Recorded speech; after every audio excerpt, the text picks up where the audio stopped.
Hello guys, welcome to my channel. কেমন আছো তোমরা? আশা করি সবাই ভালো আছো।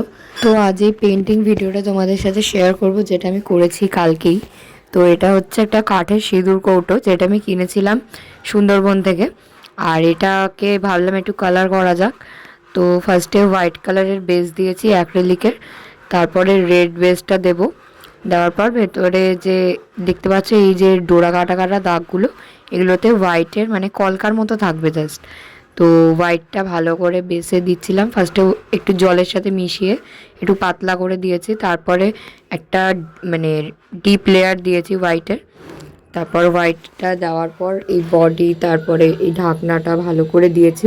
দেওয়ার পর দিয়েছি রেড কালারটা ফার্স্টে একটু জলের সাথে মিশিয়ে নিয়েছি, নিয়ে এটা যেতে ভালো করে দিয়েছি। দেখলাম একটু পিঙ্ক পিঙ্ক কালার চলে আসছিলো, তাই শুকিয়ে নেওয়ার পর আরও একবার করে মানে একদম যে কালারটা সেটা একবার দিয়েছি।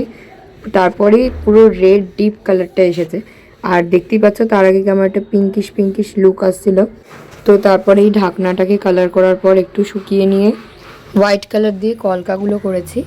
এই যে ডোরা কাটা কাটা বডিগুলোর মানে খাঁজগুলো, এই খাঁজগুলোতে হোয়াইট কালারটা দিচ্ছে, মানে খুব সুন্দর লাগছিলো। হয়তো আমি ঠিক করে করতে পারিনি যেহেতু ফার্স্ট টাইম। নেক্সট টাইম যখন আবার করব কখনো, আশা করি ভালো করব। তো এগুলো সবই প্র্যাকটিসের ওপর। এটা আমি ফার্স্ট টাইম করেছি, ভুল ত্রুটি হলে মানে একটু কম্প্রোমাইজ তো করা যেতেই পারে, তাই না?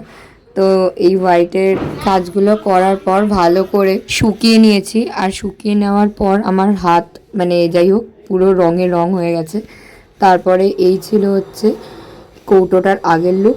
আমার তো আগের লুকটা বেশি ভালো লাগছে, পরের লুকটাও ভালো, বাট লাইনগুলো যদি একটু সরু সরু হতো, মানে এই হোয়াইটের যে লাইনগুলো আমি দিয়েছি ওটা যদি একটু আমি সরু করতাম তাহলে মানে বেশি ভালো লাগতো। তো যাই হোক, তোমাদের কেমন লাগলো কমেন্টে জানিও। আর ভিডিও ভালো লাগলে লাইক, শেয়ার অ্যান্ড সাবস্ক্রাইব করে দিও। Bye bye.